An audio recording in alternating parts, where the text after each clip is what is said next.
बात करते हैं आज के टॉपिक की। लेक्चर नंबर 4 में हम क्या पढ़ेंगे? तो लेक्चर नंबर 4 सॉलिड स्टेट का, लेक्चर 4 सॉलिड स्टेट का, जिसमें हम ज्यादा टाइम नहीं लेंगे, रिकैप्चुलेट कर देंगे। हम स्टार्ट कर देते हैं लेक्चर 4, जिसमें आज का टॉपिक हमारा रहेगा relationship between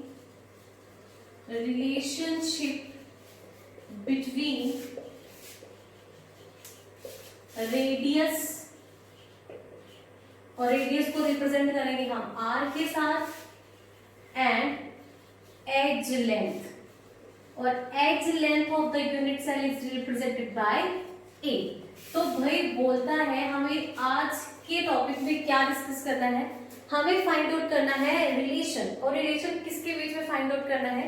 between R and A. Radius जो किसका रेडियस होगा?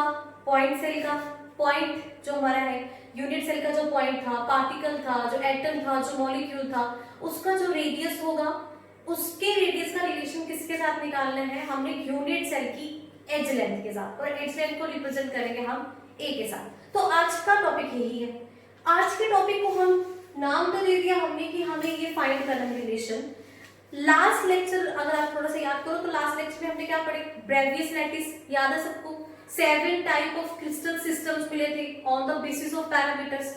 तो पूरे यूनिट में अब हम जो एक क्रिस्टल सिस्टम उठा लेंगे वो है आपका क्यूबिक सिस्टम। आपको किसी ने क्वेश्चन किया, मैं यही कर देती हूँ, आपको किसी ने क्वेश्चन किया, भाई बताओ out of 7 crystal system which is most symmetrical and which is least symmetrical। भाई सबसे ज्यादा सिमेट्रिकल कौन सा सिस्टम है और सबसे कम सिमेट्रिकल कौन सा है? मतलब जिसमें बहुत ज्यादा अनसिमेट्री है। तो सिमेट्रिकल और अनसिमेट्रिकल, तो आउट ऑफ 7 क्रिस्टल सिस्टम जो आपका क्यूबिक सिस्टम था, क्यूबिक क्रिस्टल सिस्टम था, वो क्या था? आपका सबसे ज्यादा सिमेट्रिकल था। और जो आपका ट्राइक्लिनिक था, ट्राइक्लिनिक सिस्टम था, वो कैसा था? आपका सबसे अनसिमेट्रिकल। क्यों था? रीजन क्या था? क्यूबिक में एज लेंथ क्या होती है? क्यूबिक सिस्टम में क्या होता है? A is equals to B is equals to C, alpha is equals to beta is equals to gamma is equals to 90. This is the case for cubic crystal system. Whereas in case of triclinic crystal system, here A is not equals to B is not equals to C, and what about angles? Alpha is not equals to beta is not equals to gamma is not equals to 90 degree. It means सबसे ज्यादा symmetry कहाँ? Cubic system में, और सबसे ज्यादा अनसिमेट्री किसमें है? Triclinic में है। तो भाई हमने पूरे यूनिट में अब सिर्फ किसको पढ़ना है? क्यूबिक सिस्टम को पढ़ना है। अब मैंने कह दी क्यूबिक सिस्टम उठाएंगे, तो मुझे थोड़ा सा आप लोग याद कराओगे कि क्यूबिक सिस्टम में कितनी तरह के यूनिट सेल मिले थे हमें? तो क्यूबिक सिस्टम में हमें यूनिट सेल कौन सा मिला था? सिंपल, बीसीसी और आपका एफसीसी। ये 3 तरह के यूनिट सेल को ही अब हम फर्दर चैप्टर में स्टडी करेंगे। अब इन्हीं तीनों को उठा के हम लोग रिलेशनशिप निकालेंगे किसका? रेडियस का और एज लेंथ ए का। अब जब मैंने बात रेडियस की कर ही दी है, तो मुझे बताओ रेडियस क्या है? क्या होता है रेडियस? तो यहाँ पे पार्टिकल, अगर मैं एटम की बात करूं तो क्लास 11th में आप लोग रेडियस पढ़ के आए हो एटॉमिक रेडियस नाम से। तो क्या होता है रेडियस ऑफ द एटम? तो अगर मैं सपोज करूं, मैं एक डायग्राम ले लूं, ये मेरे पास एक एटम है और ये मेरे पास दूसरा एटम है। इस पूरे चैप्टर में भी तो मैं इन्हीं की बात करूंगी, इन्हीं स्फीयर्स की। क्यों? क्योंकि यहाँ पे मैं लिख देती हूँ, लिखी हुई चीज आप थोड़ा ज्यादा देर अपने दिमाग में रखोगे। एज्यूम कर लिया, क्या कर लिया आपने? एज्यूम किया है हमने। क्या एज्यूम किया हमने? हमने इमेजिनेशन में डाल दिया है, और वो क्या चीज डाली है कि भाई आपका जो पॉइंट है, और पॉइंट क्या है आपका? लैटिस पॉइंट है। लैटिस पॉइंट, लैटिस पॉइंट क्या है आपका? पार्टिकल है। पार्टिकल क्या है आपका? It may be atom, it may be molecule, it may be ion. तो बोलते हैं आपने एज्यूम करना है कि ये जो पॉइंट, ये जो लैटिस, ये जो पार्टिकल्स है, ये क्या है? These are in the form of hard spheres. ये किसकी शक्ल में है? हार्ड स्फीयर की शक्ल में है। तो मैंने ले लिया, एज्यूम कर लिया ना मैंने हार्ड स्फीयर्स। तो मेरे पास ये पार्टिकल्स आ गए और ये जुड़े हुए हैं एक दूसरे के साथ। तो अब मुझे बताओ इस स्फीयर का रेडियस क्या होगा? यहाँ सेंटर से लेके यहाँ तक इसका रेडियस हो गया। अगर मैं पूछूं इस स्फीयर का रेडियस क्या होगा, तो इसके सेंटर से लेके यहाँ तक इसका क्या हो गया? रेडियस। तो एक्चुअली रेडियस क्या होता है? ये रेडियस आर, रेडियस किसके बराबर होता है? Diameter divided by 2। भाई डायामीटर को जब डिवाइड कर दोगे तो क्या मिल जाएगा आपको? रेडियस मिल जाएगा। तो मैं ये क्या स्टडी कर रही हूँ? मैं क्या कह रही हूँ? यही तो मेरा रेडियस है आर, जिसे मैंने स्टडी करना है। ये आर इसका है, ये आर इसका है, मैं इसी को फाइंड करूंगी। ये रेडियस का तो रिलेशन किसके साथ निकालूंगी? एज लेंथ के साथ। एज लेंथ भी दिखा देते हैं यहीं पे। ये edge length of the unit cell के साथ रिलेशन फाइंड करना है हमने इस हार्ड स्फीयर्स का। तो ये आपका यूनिट सेल आ गया। अब यूनिट सेल में मैंने बोला कि भाई ये यूनिट सेल है, तो एज लेंथ कहाँ है? ये एज लेंथ ही तो है। ये जो these sides are represented by A, तो ये मेरी एज लेंथ होगी। तो मैं पढ़ूंगी किसको? क्यूबिक सिस्टम को। तो क्यूबिक सिस्टम के बारे में मैंने सब बता दिया। A is equals to B is equals to C, alpha gamma beta किसके बराबर? 90 डिग्री के बराबर है। तो ये मेरा क्यूबिक सिस्टम मैंने ले लिया। अब मैं सबसे पहला रिलेशन जो ड्रॉ करूंगी वो किसमें करूंगी? Simple unit cell. तो पहला केस सिंपल यूनिट सेल। सबसे पहले रिलेशन निकालेंगे हम सिंपल यूनिट सेल को लेके, जिसे हम प्रिमिटिव यूनिट सेल भी बोलते हैं। सिंपल यूनिट सेल का डायग्राम यही यूज करूंगी, सिंपल का डायग्राम यही होता है। तो मैंने क्या बोला कि ये पॉइंट है। अब मेरे को रेडियस निकालना, तो एक छोटा सा डॉट लगाऊंगी तो क्या रेडियस समझा पाऊंगी? वो रेडियस समझाना तो दूर में उसको ज्यूम भी नहीं कर पाऊंगी। तो मैं इसको अच्छे से इमेजिन कर लूं, तो मैंने क्या किया? इसको हार्ड स्फीयर की फॉर्म में बना लिया। ये दो स्फीयर्स हैं, एक ये पॉइंट और एक ये पॉइंट। 4 पॉइंट्स है यहाँ पे टोटल। अपर फेस की बात करूं, मैं ऊपर वाला फेस ले रही हूँ जहां पे 1 2 3 और 4 पॉइंट्स है। मैंने इन दो को आपस में मिला दिया, ये दो स्फीयर आ गए एग्जैक्टली इसकी तरह। तो भाई इस स्फीयर की एज लेंथ आपको क्लियर हो रही है ना? नीचे की तरफ ब्लू लाइन से ये A है। तो अगर मैं रेडियस बोलूं तो रेडियस क्या है? यहां से लेके यहां तक का डिस्टेंस R है, यहां से लेके यहां तक का डिस्टेंस क्या है आपका? R है। आगे यहाँ तक क्लियर हो गया? ये मैं किसकी बात कर रही हूँ? इस यूनिट सेल की, सिंपल यूनिट सेल की बात कर रही हूँ कि सिंपल यूनिट सेल में क्या होता है। तो सिंपल यूनिट सेल बोलता है कि अगर मैं अपर फेस की बात करूँ 1 2 3 और आपका 4, ये upper face level unit cell का जो कुछ ऐसे था, इस तरीके से बना था हमारे पास कि ये मैंने सेंटर का पोर्शन उठाया, ये वाला, जिसे मैंने बोला ये भी आर है और ये भी आर है। और ये जो लेंथ मुझे मिल रही है, ये लेंथ यहां से यहां तक, ये क्या है? आपकी लेंथ ए है। ये मैं इनर पोर्शन ले रही हूँ, आउटर पोर्शन मैंने छोड़ दिया है, मैं इनर पोर्शन ले रही हूँ। तो बोलते हैं इस ए में और इन आर में क्या रिलेशन है? तो मुझे बताओ जरा, आप लोगों के सामने ही है, क्या रिलेशन निकल के आ रहा है आपका? तो रिलेशन क्या कह रहा है आपको? बोलता है जब आप किसकी बात करते हो? सिंपल यूनिट सेल की बात करते हो, तो सिंपल यूनिट सेल में क्या होता है? कितनी आर है? रेडियस कितना? आर और आर कितने आर हो गए? 2r हुआ कि नहीं हुआ? 2r हो गए यहाँ पे। 2r किसके बराबर है? 2r भाई a के बराबर है। आ गया? रिलेशन r और a का निकालना है, तो रिलेशन निकला। अच्छा, इसको थोड़ा और खोल देते हैं। क्या मैं ऐसे लिख सकती हूँ? r is equals to a/2। क्या मैं ऐसे लिख सकती हूँ? वैसे पूछ रही हूँ कि क्या इसको इस तरीके से रिप्रेजेंट किया जा सकता है? तो एग्जैक्टली हम इसको ऐसे भी लिख सकते हैं।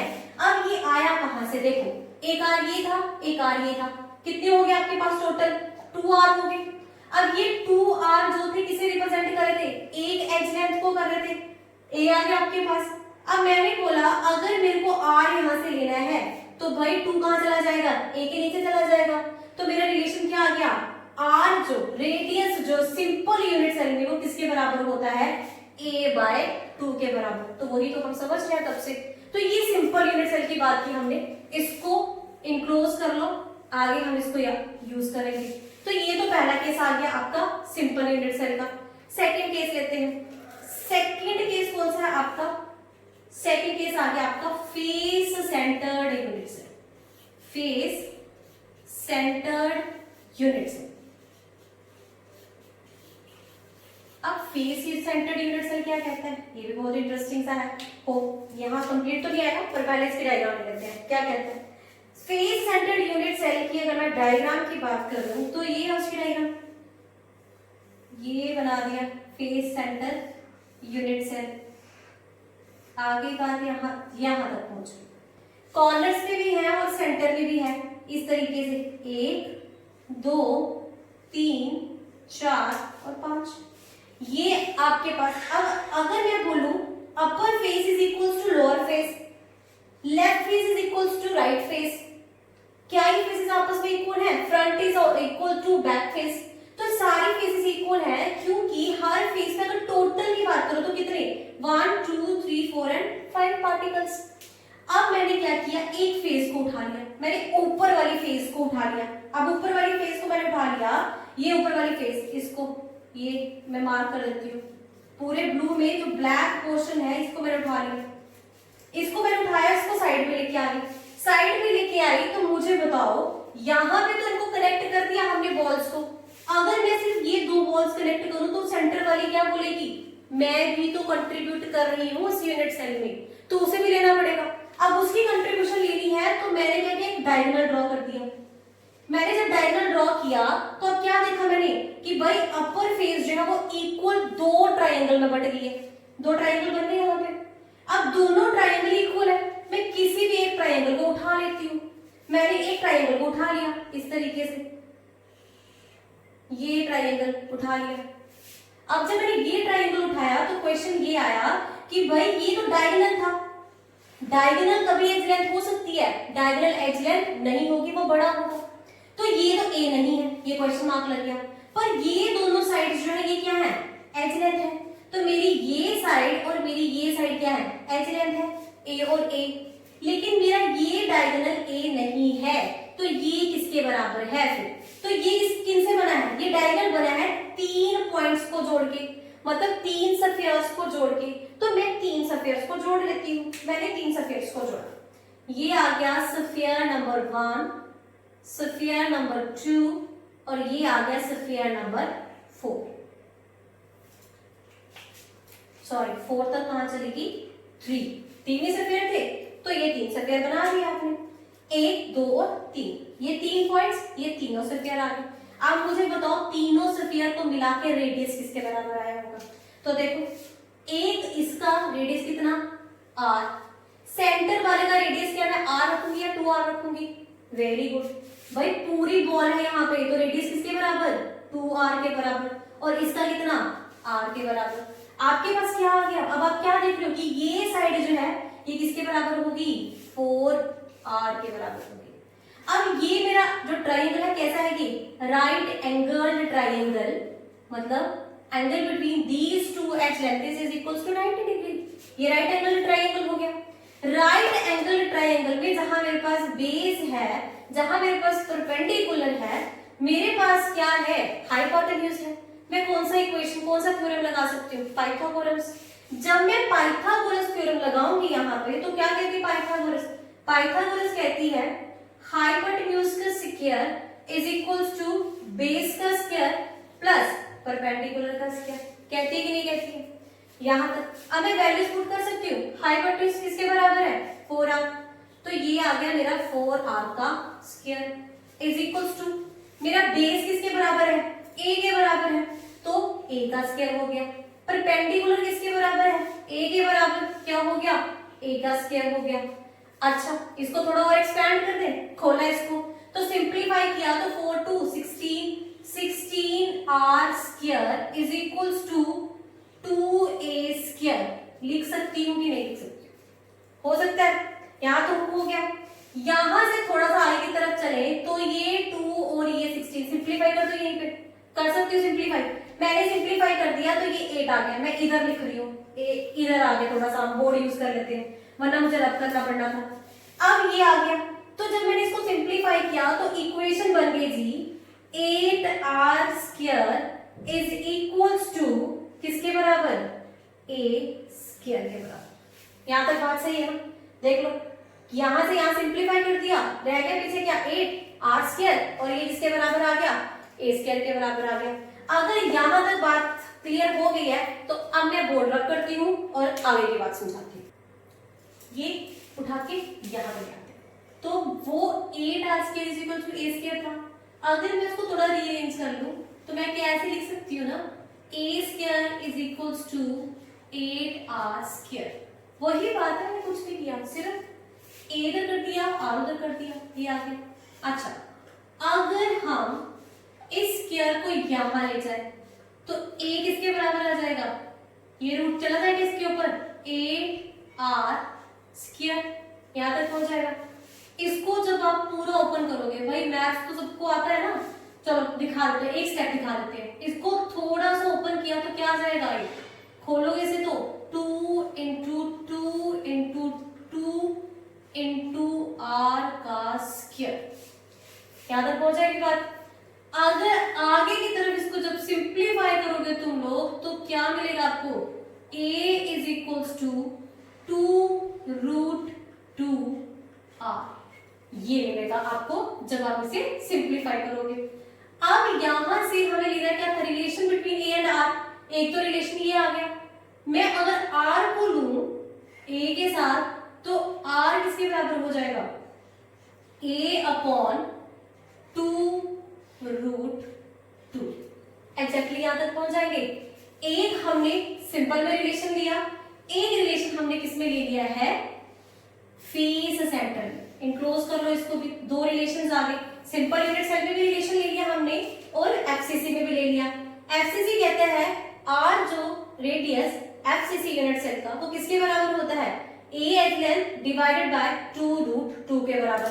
इसको थोड़ा सा मैं और सिंप्लीफाई करूंगी, बट वो करूंगी बीसीसी पढ़ने के बाद। और उन बच्चों के लिए जिन बच्चों को थोड़ी प्रॉब्लम आती है कि हम कैसे इतनी सारी वैल्यूज को याद रखेंगे, तो वो इजी वाली वैल्यू मैं आपको फाइनल के लिए दे दूंगी। क्यों? क्योंकि जब आप न्यूमेरिकल्स करोगे तब आप ये सारे क्वेश्चन सॉल्व नहीं करोगे, तब आपको सिर्फ वैल्यूज आनी चाहिए कि भाई सिंपल की वैल्यू क्या थी, भाई आपकी एफसीसी की वैल्यू क्या थी, बीसीसी की वैल्यू क्या थी। एग्जैक्टली जब ये खत्म करेंगे रिलेशन वाला टॉपिक, उसके अगले टॉपिक में हम इन्हीं को यूज करेंगे, तो तब मैं पूरा सॉल्व नहीं करवाऊंगी, मैं सिर्फ ये वैल्यूज उठाऊंगी। अगर जिन्होंने अच्छे से पढ़ा होगा तो उनको पता चल जाएगा कि ये वैल्यू कौन सी है। तो अब करते हैं हम लोग बीसीसी की बात। अब बीसीसी की बात करते हैं, और बीसीसी क्या है, body centred cubic unit cell, cubic unit cell. चलो बीसीसी, अरे शॉर्टकट में लिखते हैं ना बीसीसी। तो पहले डायग्राम बना ले इसकी भी। अच्छा, डायग्राम बनाई तो क्या कहते हैं बीसीसी, ये बीसीसी, ध्यान से समझना इसको बीसीसी को। तो बीसीसी कहता है ये चीज ऐसे ऐसे ऐसे ऐसे लग गया, ठीक है। बीसीसी कहता है कि भाई यहाँ यहाँ यहाँ और यहाँ तो है ही है कॉर्नर्स पे, एक बैठी है यहाँ सेंटर में, यहाँ सेंटर में बैठी हुई है ना एक। अच्छा जी, अब ये सेंटर में बैठी है तो मैं डायगोनल ड्रॉ करती हूँ ना, ये डायगोनल ड्रॉ किया तो ये जाके मिल गया इसके साथ, इधर भी एक पार्टिकल बैठा हुआ है, तो भाई ये कनेक्ट कर रही है इसके साथ डायगोनली। तो कितने पार्टिकल्स, 1 2 और 3, तीन स्फीयर आपस में जुड़ रहे हैं डायगोनली एक बार। अच्छा, अब हम लोग पाइथागोरस लगाते हैं जब राइट एंगल ट्रायंगल था, लगा दिया, बेस और हाइपोटेन्यूज है। अगर मैं यहाँ पे पाइथागोरस लगाना चाहूँ तो मेरे पास पहले तो एक ट्रायंगल होना चाहिए, मेरे पास यहाँ पर कोई भी ट्रायंगल नहीं है। तो इसको पढ़ने का एक इजी वे और कैसा हो सकता है, हाँ, जिनको लगता है कि वो स्मार्टनेस से पाइथागोरस लगा सकते हैं तो वो क्या कर सकते हैं, एफसीसी का ये डायगोनल यूज कर सकते हैं, उसकी वैल्यू पुट करके इसको निकाल सकते हैं। बट हमें पढ़ाई करनी है इजी वे के साथ, आसान तरीके के साथ, तो हम तो आसान तरीका ढूंढते हैं। तो वो आसान तरीका क्या है भाई, यहां से तीनों जब स्फीयर आपस में मिले तो मुझे रेडियस बताओ, रेडियस कैसे आएगा, रेडियस आएगा यहाँ का r, यहाँ का 2r और यहाँ का r, कितने r हो जाएंगे टोटल, 4r हो जाएंगे। तो यहाँ से ये वाली लेंथ जब मैंने ली तो मेरे पास लेंथ से निकल के आ गया 4r²। एक चीज ये निकाल दी मैंने 4r²। Is equals to what. अब मुझे बताओ ये वाला डायगोनल लाइन जो है किसकी इक्वल होगा? तो मुझे बताओ भाई, एक रास्ता जाने का ये है, मुझे बताओ एग्जैक्टली मेरे को इस पॉइंट से इस पॉइंट तक आना है, तो उसका दूसरा रास्ता क्या हो सकता है? इस ए से बी तक आने का रास्ता एक तो ये था जो शॉर्टकट मैंने ले लिया, दूसरा रास्ता कौन सा हो सकता है? लॉन्ग मेथड ले सकती हूँ ना, मैं यहां से यहां जाऊं इस एज लेंथ को क्रॉस करते हुए, फिर मैं यहां से यहां आऊं इस एज लेंथ को क्रॉस करते हुए, फिर मैं कहां पहुंचू? फिर मैं यहां से यहां आऊं इस एज लेंथ को क्रॉस करते हुए। तो देखना मैंने इससे चलना स्टार्ट किया और फाइनली कहां तक पहुंच गई? बी तक।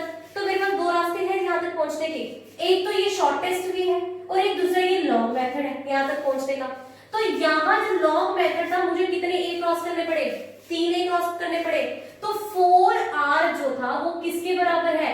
इन तीनों के सम के बराबर है। तो मैंने क्या लिख दिया? 4r² is equals to a² plus a² plus a²। Pythagoras ऐसे ही कहती थी ना, hypotenuse square is equals to b² plus perpendicular square. But आपको सपोज क्या करना कि यहाँ पे एक और लेंथ हमारे पास है, तो मैंने उसको यूज कर लिया, आ गया यहाँ तक। अब इसको सिंप्लीफाई करना है, तो सिंप्लीफाई किया तो क्या आंसर आ गया? 16r² is equals to 3a²। यहाँ तक बात क्लियर है? अब इसको थोड़ा और ओपन करें तो क्या बोलता है? 16r² upon 3 is equals to a²। ये भी बात हो रही है हमारे पास। अब अगर मैं लिखूं कि r² किसके बराबर होगा, तो r² इसके बराबर होगा, फिर r² is equals to what? तो किसके बराबर है r²? देखो यहाँ पे ठीक ऑपोजिट कर दो यहाँ पे, तो क्या निकल के आ जाएगा? 3 अपॉन 16r²। अब बात करोगे यार a कहाँ गया? तो a² भी था ना आपके पास, तो किसके साथ लग जाएगा? 3a² bye 16r²। क्या सही है? अरे कैसे मैडम, r² तो निकाला था, फिर r² तो हटाना पड़ेगा। वेरी गुड, मतलब आप पढ़ रहे हो साथ साथ में, समझ रहे हो इस चीज को, वरना मैंने r² रख दिया और कहीं तो बोलेंगे हाँ r² होगा, पर r² कैसे होगा? हमने तो r² ही तो निकालना है, r² हमारा आ गया यहाँ पे, तो मेरे पास आ गया ये। लेकिन हमें चाहिए सिर्फ एक r, लेकिन यहाँ पे मेरे पास क्या है? r² है। अब इस r² से मैं क्या करती थी? ये 2 को इधर ले जाती थी, 2 को इधर लेने पे जब हम इसको सिंप्लीफाई करेंगे तो ये रूट में कन्वर्ट होके यहाँ पे मेरी वैल्यू क्या मिल जाएगी? भाई अब तो मुझे समझाने की जरूरत नहीं है, क्योंकि सबको इजीली पता चल गया। पीछे मैंने सॉल्व करके दिया, अब मैं सॉल्व करके नहीं दूंगी, सिंपल आंसर दे दूंगी, और वो आंसर क्या आएगा? 3a/4। लेकिन 3 क्या होगा यहाँ पे? रूट की फॉर्म में प्रेजेंट होगा, तो r किसके बराबर आ गया? r बराबर आ गया √3a/4। तो यहां तक बात क्लियर है? अब मैं जल्दी से वहां पे बनाती हूँ एक चार्ट कि हमने जो अभी 3 रिलेशंस पढ़े वो क्या है, वही तीनों रिलेशंस हम देखेंगे। सबसे पहली बात की हमने किसकी? सिंपल यूनिट सेल की। सिंपल यूनिट सेल की, तो सिंपल यूनिट सेल का रिलेशन क्या निकल के आया? r is equals to what? r किसके बराबर था यहाँ पे? a/2 के बराबर था, सिंपल में। सेकंड हमने पढ़ा FCC, FCC में क्या रिलेशन देखा, और थर्ड पढ़ा हमने BCC। तो BCC में क्या पढ़ा? BCC तो आपके सामने बोर्ड पे ही है ना, तो BCC क्या कहता है? r is equals to √3a/4। तो ये कहता है BCC। अगर आप लोगों को FCC याद हो तो FCC क्या कहता था? FCC का रिलेशन थोड़ा सा याद कर लो, रिकैप्चुलेट कर लो, जो आपका FCC था। तो FCC ने क्या कहा था आप लोगों को? FCC ने कहा था जो आपका R है, R किसके बराबर है आपका? √2 ये रिलेशन नहीं था, a/2 ये रिलेशन था ना, तो ये था हमारा रिलेशन। अच्छा, अब मैंने कहा मैं इस रिलेशन को सिंप्लीफाई करके दूंगी, मैं अपने प्रॉमिस पे हूँ। सिंप्लीफाई कैसे है बच्चों के लिए जिनको लगता है यार इतनी 3 वैल्यूज हम कैसे याद करें, ये भी बड़ी हो जाती है। तो देखो ये था a/2, ये है √3a/4, तो अगर मैं इसको किसी एक ऐसे कॉमन नंबर के साथ मल्टीप्लाई करूं कि मेरा ये सिंपलीफाइड आंसर आ जाए, तो मैंने क्या किया, इसको यहाँ पे मल्टीप्लाई और डिवाइड किया √2 के साथ, √2 के साथ। जब मैंने √2 के साथ इसको मल्टीप्लाई किया तो मुझे क्या मिल गया, r किसके बराबर, √2a अपॉन √2 इंटू √2 क्या होता है, 2 होता है, 2 इंटू 2 क्या होता है, 4।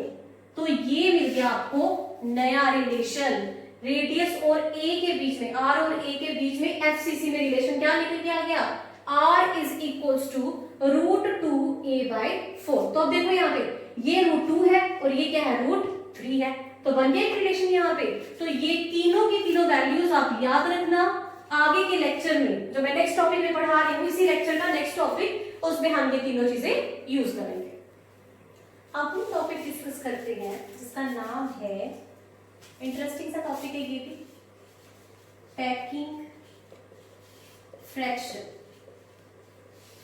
या फिर हम बोलेंगे इसे पैकिंग एफिशिएंसी। ये फ्रैक्शन की बात करेंगे और ये एफिशिएंसी हम करेंगे इन टर्म्स ऑफ परसेंटेज। तो ये टॉपिक है आपका। पहले टॉपिक को समझ रहे हैं हम लोग कि पैकिंग एफिशिएंसी क्या कह रहा है। पैकिंग एफिशिएंसी पैकिंग फ्रैक्शन की बात कर रहे हैं। तो जब मेरे पास वर्ड आ रहा है पैकिंग, तो पैकिंग वर्ड तो जाना पहचाना सा है भाई, आप लोगों को कहीं घूमने जाना है तो आप लोग सूटकेस लोगे और पैकिंग स्टार्ट कर दोगे। अच्छा, अब मुझे बताओ, आपने कहीं जाना है घूमने के लिए और आप पैकिंग करने जा रहे हो, तो सबसे पहली चीज जो दिमाग में पैकिंग को लेके आती है वो क्या आती है कि हमें क्या करना है, छोटे से बैग में ज्यादा सामान डालना है।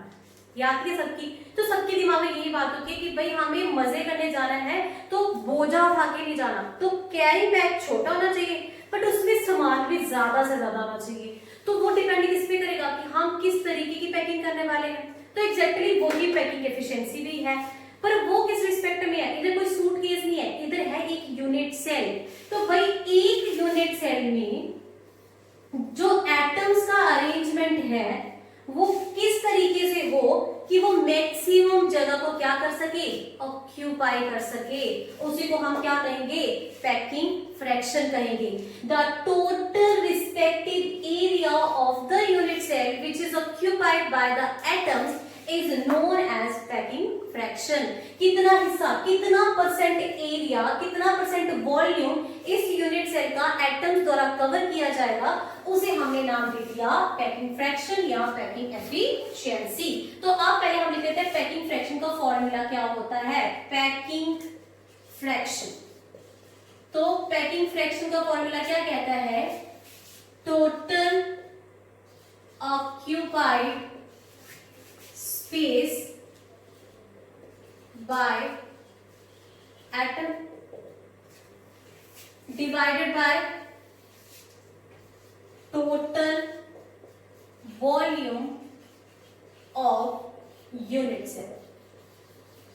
ये कहता है, और इसको थोड़ा और अच्छे से समझने के लिए लिखना है तो बोलते हैं total volume of the unit cell, total volume occupied by atom. ऐसे लिख लो आप लोग अगर लिखना चाहते हो तो, टोटल वॉल्यूम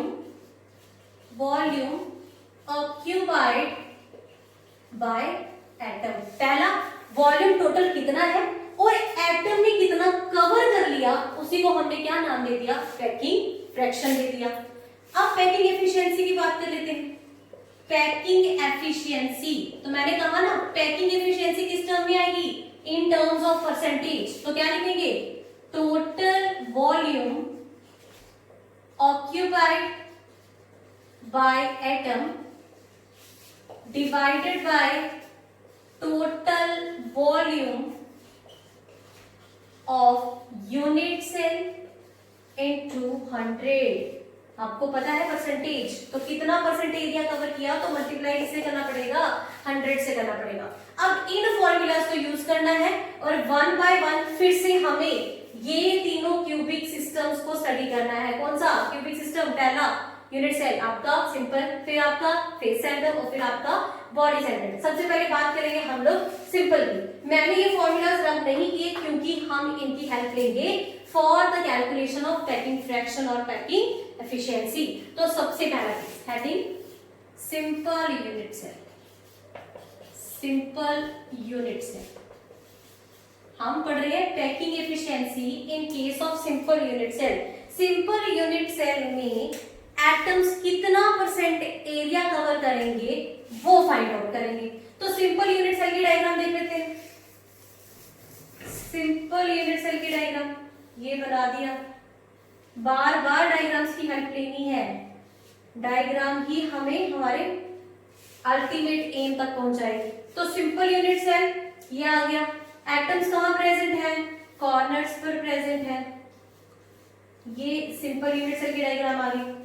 पहली बात तो कर रहा है simple unit cell, edge length क्या है? ए है। रेडियस क्या है? ये आर और ये आर। तो ए किसके बराबर है? पहले हम देख लेते हैं सिंपल यूनिट सेल में जो चीज हमें पता है। Edge length is equals to a. Clear हो गया। दूसरी चीज मुझे ये बताओ कि जो आपका वॉल्यूम ऑफ यूनिट सेल वो किसके बराबर होता है? Volume of unit cell cube. Unit cell cube ही तो है, तो वॉल्यूम ऑफ क्यूब तो फॉर्मूला क्या होता है? मैथ्स पढ़ा हमने फॉर्मूला तो क्यूब का length into breadth into height. और मेरे पास तो तीनों चीजें सेम है, a इंटू ए इंटू ए। तो क्या आ गया मेरे पास? a का क्यूब। तो आ गया यहाँ तक volume of unit cell is equals to a cube. अब मुझे बताओ what is the relation between a and r? a और r के बीच का रिलेशन क्या था? तो a is equals to 2r। पढ़ा था ना ये हमने, a किसके बराबर था? 2r के बराबर था। तो मुझे बताओ a क्यूब किसके बराबर होगा? तो a क्यूब किसके बराबर होगा जी? 2r का क्यूब। यहां तक क्लियर हो गया। तो मैंने कौन सा? मैंने ये वाला हिस्सा तो निकाल लिया यहां तक, तो 2r क्यूब करके। अब मुझे निकालना है ये वाला हिस्सा, total volume occupied by atom. तो मुझे बताओ पहले कंट्रीब्यूशन। सिंपल यूनिट सेल में एटम्स की कंट्रीब्यूशन क्या रहती है? सिखाया था निकालना। 1/8 into 8 is equals to 1 contribution. तो यहाँ पे इस यूनिट सेल में, सिंपल यूनिट सेल में कितने एटम्स कंट्रीब्यूट करते हैं भाई? एक एटम करता है, ये भी हो गया। फिर उसके बाद हमें क्या फाइंड करना है? हम एटम्स की बात कर रहे हैं तो वॉल्यूम, यहाँ तो मैंने क्यूब लेके इसको निकाल दिया, यहाँ पे वॉल्यूम ऑफ एटम निकालना है। अब वॉल्यूम ऑफ एटम को मैंने क्या माना था? हार्ड स्फीयर माना था। तो वॉल्यूम ऑफ स्फीयर का फॉर्मूला क्या होता है? Volume of sphere is equals to 4/3 pi r का क्यूब। ये होता है फॉर्मूला। लगा दो फॉर्मूले को। Packing fraction is equals to किसके बराबर? 4/3 पाई आर क्यूब इंटू 1 क्यों रखा हमने? कंट्रीब्यूशन का। ये तो पता होना चाहिए, यही तो फर्क लाएगा। अब डिवाइडेड बाय 2r का क्यूब। आ गए यहां तक? सिंप्लीफाई करें इसको तो बोलता है packing fraction is equals to 4/3 pi r cube upon, मैं इसको खोल दूं, खोला तो मेरे पास क्या हो गया यहाँ पे? 2 का क्यूब कितना? 8r cube. r क्यूब यहाँ से क्या हो गया? कैंसिल आउट हो गया। मैं इसको कहाँ पे लिख सकती हूँ? यहाँ पर लिख सकती हूँ। ले जाओ यहाँ पे, प्रॉब्लम तो नहीं होगी कि इतनी दूर चले गए। अब यहाँ से 4/3 पाई आर क्यूब के पास आ गए हम लोग। सिंप्लीफाई कर रहे थे तो packing fraction is equals to 4/3 लिख ले। पाई बच गया पीछे, पाई, और क्या बच गया हमारे पास? 8। बाकी सब कैंसिल हो गया, ये और ये कैंसिल हो जाएगा। कितना आ गया? 2। पैकिंग फ्रैक्शन किसके इक्वल आ गई?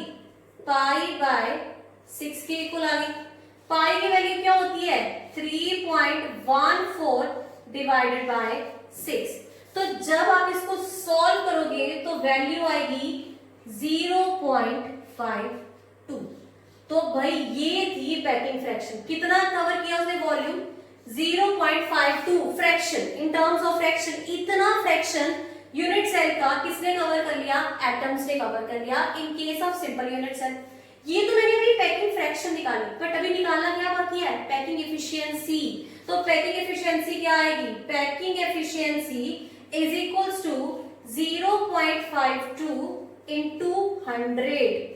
आंसर कितना आ जाएगा? सिर्फ सामने आपके आंसर 52%। तो this is the percentage which is covered by, which is occupied by the atoms within the unit cell। भाई इतना परसेंट पोर्शन जो है वो एटम्स कवर कर रहे हैं इस यूनिट सेल में। अच्छा, ये से क्वेश्चन निकल जाए। क्वेश्चन क्या निकलेगा? इतना परसेंट अगर एरिया कवर किया है तो बताओ रिमेनिंग एरिया क्या होगा? एम्प्टी स्पेस कितनी होगी? खाली जगह कितनी होगी? तो वो कैसे निकालते हो? टोटल कितना एज्यूम करोगे भाई? हर क्वेश्चन में एज्यूम कितना करते हो? 100% करते हो। तो 100% में से 52% को माइनस किया तो आंसर कितना? 48% एरिया क्या रहा आपका? एम्प्टी रहा। मतलब अरेंजमेंट इतना अच्छा नहीं था। अगर अच्छा होता तो 48% जगह खाली नहीं रहती। कवर कितनी की उसने? 52%। कौन से यूनिट सेल में? सिंपल यूनिट सेल में। अब बात करते हैं हम लोग फेस सेंटर्ड यूनिट सेल की। अब packing efficiency in case of face centred cubic unit cell, FCC की बात कर ले हम लोग। Face centred cubic unit cell की पैकिंग एफिशिएंसी और पैकिंग फ्रैक्शन और पैकिंग एफिशिएंसी हमें कैलकुलेट करनी है। उसको कैलकुलेट करने के लिए अगेन पहले तो छोटा सा ये तो पता होना चाहिए ना डायग्राम। तो ये हमारा आधा काम तो आसान कर देती है। तो फेस सेंटर का डायग्राम आ गया। Particles at the corner as well as within the centre of each face. ये आ गया। कितना काम आसान हो गया। एज लेंथ कितनी है? ए है। राइट एंगल ट्राइंगल लिया था आप लोगों ने, याद है आप लोगों को? अब वो फॉर्मूला यूज कर लेंगे हम लोग यहाँ से, relation between a and r का। आ गया आपके पास। यहाँ से कंट्रीब्यूशन भी निकाल लेते हैं हम लोग फेस सेंटर की। तो कंट्रीब्यूशन ऑफ एटम्स कितने निकली थी यूनिट सेल में? 1/8 इंटू 8 इज इक्वल टू 1। ये तो बात कॉर्नर वालों की। फेस वालों की बात कैसे निकाली थी? 1/2 इंटू 6 इज इक्वल टू 3। तो 1/1 प्लस 3 इज इक्वल टू 4। तो यहाँ पे टोटल एटम्स कितनी है? 4 एटम्स है in case of face centred unit cell. अब फॉर्मूले की तरफ आ जाओ। तो पहली चीज कहता है volume of unit cell is equal to a cube. अब हमें ए की वैल्यू चाहिए। तो भाई ए की वैल्यू कहां से मिलेगी? हमें we get a from relation. तो अब हमें रिलेशन चाहिए, relation between a and r. हमें ये यूज करना है। तो मैंने बोर्ड पे तभी रखा था उस समय। ये आ गया रिलेशन एफसीसी का। रेडियस किसके बराबर? √2a/4। ये रिलेशन था आर का। पर चाहिए क्या हमें? ए की वैल्यू चाहिए। तो ए की वैल्यू कैसे निकल जाएगी? a is equals to 4r/√2। यहां तक क्लियर हो गया? ए की वैल्यू इसके बराबर है। तो बताओ a क्यूब किसके बराबर होगा? Cube of this value. अब फॉर्मूला यूज करते हैं हम लोग पैकिंग फ्रैक्शन का। Packing fraction is equals to, पहले तो कंट्रीब्यूटेड एटम्स कितने हैं? 4 इंटू वॉल्यूम ऑफ स्फीयर का formula 4/3 πr³ divided by a cube. और a क्यूब क्या है आपका? 4r√2 का क्यूब। इसको खोलेंगे थोड़ा सा। Packing fraction is equals to 4 into 4/3 πr³ divided by 4/√2 का क्यूब इंटू r का क्यूब। लिख सकते हैं? सिर्फ थोड़ा सा इसे ओपन किया, r³ कैंसिल हो गया। Put the value of pi here 3.14 and simplify this whole equation. जब आप इस पूरी इक्वेशन को सॉल्व करोगे तो आपको पैकिंग फ्रैक्शन क्या मिलेगी? आपको पैकिंग फ्रैक्शन मिलेगा सिंप्लीफाई करने पर 0.74। ये आप इसको सॉल्व करके वैल्यू ले लोगे 0.74। अब मुझे इसकी पैकिंग एफिशिएंसी निकालनी, तो कैसे निकालूंगी? 0.74 इंटू 100 इज इक्वल्स टू 74%। तो मुझे बताओ एम्प्टी स्पेस, एम्प्टी परसेंटेज कितनी रहा होगा? कितना percent? 26% of the unit cell remain empty, वो क्या रहेगा, खाली रहेगा, उसको कवर अप नहीं किया गया होगा इन स्फीयर्स के द्वारा, इन पॉइंट्स के द्वारा। तो ये था packing efficiency, packing fraction for face centred cubic unit cell का। अब करते हैं हम लोग बीसीसी का, बॉडी सेंटर्ड। अब packing efficiency in case of body centred unit cell.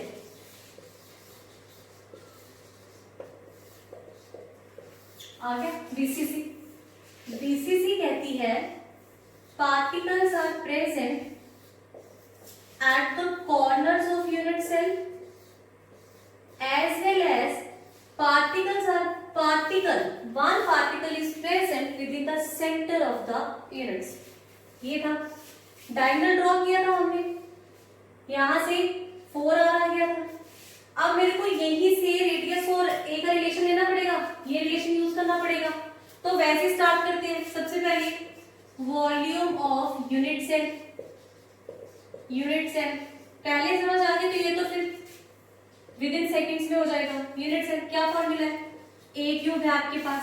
अब मुझे बताओ हमें ए की वैल्यू चाहिए, तो कौन सा रिलेशन यूज करेंगे, रिलेशन बिटवीन आर एंड ए। तो बताओ रिलेशन क्या था, are is equals to √3a/4। देख लो वहां पे सामने ही है, आ गया। ए की वैल्यू चाहिए तो ए किसके बराबर हो जाएगा, 4 यहाँ पे चला जाएगा, 4r/√3 के बराबर हो जाएगा। यूज करो फॉर्मूला पैकिंग फ्रैक्शन का, पहले कंट्रीब्यूशन निकाल लो। कंट्रीब्यूशन निकाली पार्टिकल्स की, तो क्या आया 1/8 इंटू 8 इज इक्वल्स टू 1, और 1 + 1 atom within the body present है, तो 1 + 1 is equals to 2 atoms contribution. तो पैकिंग फ्रैक्शन का फॉर्मूला कहता है 2 × 4/3 πr³ डिवाइडेड बाय इसके, इसका क्यूब ए का, 4r√3 का क्यूब। अगेन खोल लो इसको, आप लोग खोल के सॉल्व कर लेना इस चीज को। 4/3 × 3.14 × r³ अपॉन 4√3, 64 आ जाएगा। जब इसके 4 का क्यूब करोगे तो 64 यहां से आएगा, सिंप्लीफाई कर लो इसे, r³ कैंसिल हो गया। जब इसको सॉल्व किया तो आपको मिलेगी वैल्यू 0.68%। कितने परसेंट वैल्यू मिलेगी आपको, 0.68%। तो पैकिंग एफिशिएंसी यही लिख देते हैं, 0.68 × 100 इज इक्वल्स टू 68%। तो बताओ मेरे को रिमेनिंग पोर्शन कितना रहा होगा, तो कैसे निकालोगे, 100 - 68 इज इक्वल्स टू कितना परसेंट, 32%। इतना एरिया खाली रह गया। तो आपने क्या देखा, इन तीनों यूनिट सेल में से सबसे ज्यादा एरिया, सबसे ज्यादा पोर्शन, सबसे ज्यादा वॉल्यूम किसने कवर किया, face centred unit cell. Face centred unit cell में हमने मैक्सिमम वॉल्यूम कवर किया, वो था 74% और 28% एम्प्टी रहा। उसके बाद हमने कहां पे किया, 68% in case of BCC, whereas 52% in case of simple unit cell. तो ये था पैकिंग एफिशिएंसी।